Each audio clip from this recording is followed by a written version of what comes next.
안녕하세요. 8월 23일입니다. 오늘 말씀은 사사기 9장 1절에서 15절 말씀입니다. 여룻바알의 아들 아비멜렉이 세겜에 있는 그의 어머니의 친척들에게 가서 그들과 그의 외조부의 집안 모든 사람들에게 말했습니다. 세겜의 모든 사람들에게 물어보십시오. 여러분에게 어떤 것이 좋겠습니까? 여룻바알의 아들 70명 모두가 여러분을 다스리는 게 좋겠습니까? 아니면 한 사람이 여러분을 다스리는 게 좋겠습니까? 내가 여러분의 피부치임을 기억하십시오. 그의 어머니의 친척들이 그를 대신해서 이 모든 말을 세겜 사람들에게 전하자 그들은 그가 우리의 형제다라고 말했습니다. 그들의 마음은 아비멜렉을 따르는 쪽으로 기울어졌습니다. 그들은 바알브리 신전에서 가져온 은 70개를 그에게 주었고 아비멜렉은 그 돈으로 건달들을 고용해서 자기를 따르도록 했습니다. 그는 오브라에 있는 자기 아버지의 집으로 가서 자기 형제인 여룻바알의 아들 70명을 한 바위 위에서 죽였습니다. 그러나 여룻바알의 막내 아들 요담은 몸을 숨겨 그만 살아남았습니다. 그리고 나서 세겜과 벳밀로의 모든 사람이 모여 세겜에 있는 큰 나무 기둥 옆에 가서 아비멜렉을 왕으로 삼았습니다. 이 사실이 요담에게 알려지자 그는 그리심산 꼭대기에 올라가서 서서 목소리를 높여 백성에게 말했습니다. 세겜 사람들이여, 내 말을 잘 들으시오. 그러면 하나님께서 당신들의 말을 들으실 것이오. 언젠가 나무들이 자기들을 다스릴 한 왕에게 기름 부으려고 나가서 올리브 나무에게 말했소. 우리의 왕이 되주십시오. 그러나 올리브 나무는 그들에게 대답했소. 내가 나무들 위에 군림하려고 하나님과 사람들을 영화롭게 하는 내 기름을 포기하겠느냐? 이젠 나무들이 무화과 나무에게 말했소. 당신이 와서 우리의 왕이 돼 주십시오. 그러나 무화과 나무는 그들에게 대답했소. 내가 나무들 위에 군림하려고 달고 좋은 내 열매를 포기해야겠느냐? 이번에는 나무들이 포도나무에게 말했소. 당신이 와서 우리의 왕이 돼 주십시오. 그러나 포도나무는 그들에게 대답했소. 내가 나무들 위에 군림하려고 하나님과 사람을 기쁘게 하는 새 포도주를 포기해야겠느냐? 마지막으로 모든 나무들이 가시나무에게 말했소. 당신이 와서 우리의 왕이 돼 주십시오. 가시나무가 나무들에게 말했소. 만약 너희가 나를 너희의 왕으로 삼아 기름 붓기를 정말 원한다면 내 그늘에 와서 피하라. 그렇지 않으면 가시나무에서 불이 나와 레바논의 백향목을 불살라 버릴 것이다. 아멘. 제가 정말 좋아하는 찬양 중에 하나인 때로는 너의 앞에 찬양이 나오고 있습니다. 오랜만에 들으니까 너무 좋네요. 네, 오늘 말씀은 아비멜렉이 이제 자기의 외가 쪽, 세겜이 이제 외가였는데 그쪽 사람들을 모아놓고 이제 정치를 한 거예요. 그래서 남은 70명을 모두 죽이고 내가 다스리는 게 더 낫지 않겠냐 너희들한테. 왜냐면 우리는 같은 혈육이니까. 그러니까 이제 세겜 사람들이 너 말이 맞다. 70명을 다 섬기려면 이제 너무 힘들다라고 이제 계산을 하고 너만 섬기는 게 차라리 낫겠다 이런 판단을 한 거예요. 그래서 아비멜렉에게 이제 바알 신전에서 가져온 은 70개를 이제 정치 자금으로 주고 아비멜렉은 그 돈으로 이제 건달들을 고용해서 다 죽인 거예요. 70명을. 그리고 이제 살아남은 이제 요담이 이제 세겜 사람들에게 경고를 하는 것입니다. 비유를 통해서.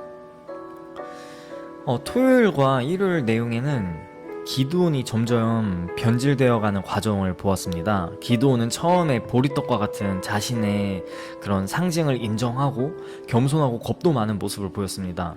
이제 우리와 별반 다르지 않은 모습을 보며 연약한 사람도 주님께서 함께 하시면 주님의 일을 할 수 있음을 알 수 있었습니다. 하지만 300명이 1500명 가까이 되는 15,000명 가까이 되는 미디안 족속을 이기는 말도 안 되는 기적에 도취되어 점점 변해갔습니다. 주님께서 하셨음을 머리로는 알고 있지만 마음에서는 받아들이지 못하는 듯 보였습니다. 미디안의 왕을 쫓는 과정에서 브누엘과 숫곳 사람들에게 도움을 요청했지만 거절하는 과정에서 그들에게 살해할 것을 예고합니다. 실제로 그들을 결국에 다 죽입니다. 그리고 미디안 왕들의 우상을 섬기는 장신구를 떼어 가져가는 모습을 보며 기드온은 주님을 주로 섬기는 것이 아니라 이제 자기 자신을 주인으로 섬기기 시작했음을 약간 알게 되었습니다. 그 이후 백성들이 자신들을 다스려 달라는 말에 하나님만이 다스리실 분이다라며 사사로서 마지막까지 소명을 다하는 듯 했지만 그는 주님께서 레위 지파에게 명하신 에봇 만드는 일을 이제 본인이 하게 됩니다. 그것도 만드는 법을 따르지도 않고 미디안 족속들의 귀걸이를 녹여 금으로 만듭니다. 또 그리고는 그것을 자신의 성읍에 전시를 합니다. 주님의 백성이 되는 것에 대한 이해도 낮고 그들이 섬기던 우상도 갑자기 없어진 마당에 이제 방치되어 버린 이스라엘은 금으로 만든 에봇을 섬기게 됩니다. 에봇은 제사장들이 입는 옷입니다. 그 옷을 섬기는 모습을 생각하면 주님께서 보시고 얼마나 속상하고 마음이 아프셨을까 한번 생각해보게 되었습니다. 기드온은 그렇게 무책임하게 자신의 집으로 돌아가 버립니다. 그에 대한 사사기에서의 행적은 아들만 70명을 낳았다는 것이 다입니다. 딸까지 세웠다면 100명은 되었을 것입니다. 그의 유명세와 전리품으로 인한 재물까지 갖추며 하나님께서 세우신 이스라엘의 사사의 모습에서 완전히 멀어진 모습입니다. 첩까지 그의 아들을 낳아줬다는 내용도 한 구절 있는데 그가 얼마나 여색에 빠져 있었는지 생각해보게 됩니다. 전쟁의 승리가 보이자 곧바로 주인의 자리에 하나님이 아닌 자기 자신을 세운 기드온을 보게 되었습니다. 그런 아버지 밑에서 자란 아비멜렉은 당연히 하나님 앞에 바로 선 백성의 모습을 배우지 못했을 것입니다. 그는 정치질을 하며 자신이 왕이 되려 모략했습니다. 사람들을 선동하여 자신의 힘을 모으고 건달을 고용해 자신의 자리를 위협할 수 있는 형제들을 모조리 죽입니다. 과거나 현재나 사람이 생각하는 것은 전부 비슷하구나 생각해봤습니다. 아들을 70명을 낳았던 기드온이 자신은 여전히 하나님께 축복받고 있다고 생각했을 텐데 역시나 하나님께서는 그 행실을 악하게 보고 계셨던 것을 느낄 수 있었습니다. 그의 아들들의 생은 비극적으로 끝납니다. 저도 언제 악인들의 형통함을 보고 이해가 안 되어 답답했던 적이 있었습니다. 세상적 관점으로 바라보며 그리스도인들의 삶은 불행해 보이고 세상 사람들은 걱정 없이 행복하게 사는 것을 보며 이해가 되지 않았었습니다. 이러한 현상이 모순처럼 느껴졌습니다. 하지만 세상적인 나의 시야를 버리고 하나님의 관점으로 보는 것을 깨닫게 되니 오히려 그들이 부러운 것이 아니라 불쌍하게 느껴졌었습니다. 사도 바울은 교회들을 향한 서신에서 현재 받는 고난이나 박해에 대한 충고와 격려를 아끼지 않았습니다. 현재 받는 고난은 장차 받을 영광과 비교할 수 없다고 말하고 그리스도께서 고통을 받았으니 그를 따르는 우리가 받는 고통도 당연하다 말합니다. 고통이 없다고 말하지 않습니다. 하나님을 믿으면 모든 고통이 사라진다는 이야기는 거짓말입니다. 바울은 만약 그렇다면 자신이 예수님과 상관이 없는 사람이라 말합니다.